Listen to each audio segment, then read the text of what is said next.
I was just getting ready to load another round of firewood into the hopper next to our wood stove, and I thought I'd share a trick that I learned recently from my friend Liam. Thanks, Liam, for this.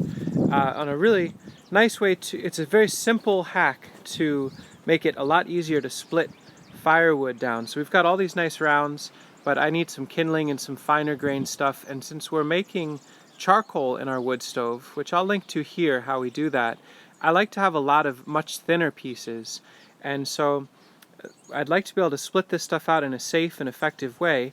A very simple way that I'm doing this, I took an old tire and I drilled some holes on the bottom side of this so any water that gets in or snow can melt and drip out. And I just took some old locust boards and screwed them on so that it sits on, this is kind of my normal splitting block, a huge old chunk of apple that works great.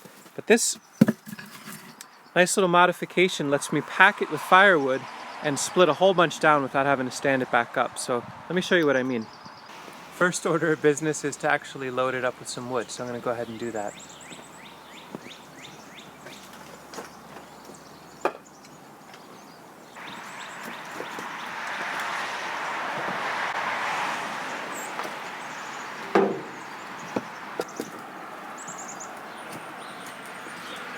So my goal was to pack it relatively tight with logs that are relatively straight grain.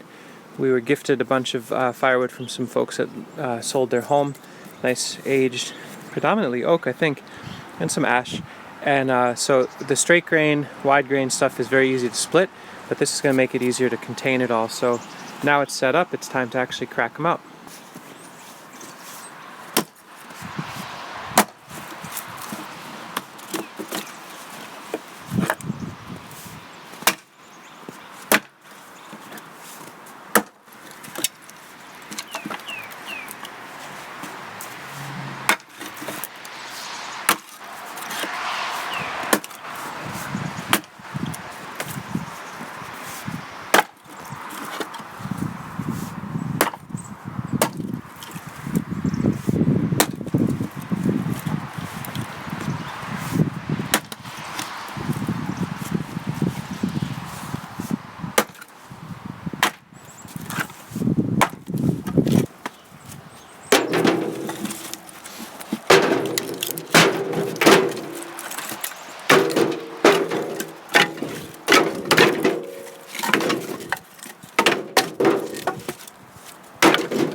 What I love about this is it kept it all off the snow, a couple pieces snuck through, and made it really easy to split a whole bunch of stuff out. Wonderful kindling gauge material. Of course I can crack it down further, but I also have it staged out where I've got a lot of finer stuff up top, so I'll pick from there. And we'll leave a couple fatter nuggets for overnighting.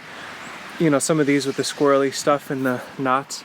But, 5 minutes with a drill, some screws, some locust blocks, and I've got a neat little tool that really facilitates cracking out wood. So I'll do one more round.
To keep us cozy for a few days and make for really easy fire making. For those of you that have been following the channel, this is the pallet shed. Now it's filled with almost two winters worth of wood. We got this. Next year's bay is bulging out at the seams. It's kind of overflowing with extra wood. And this is the firewood we've been using this winter, which we were able to refill with dry wood.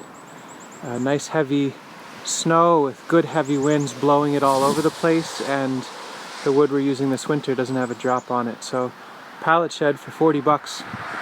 It's really proving to be worth its weight in gold.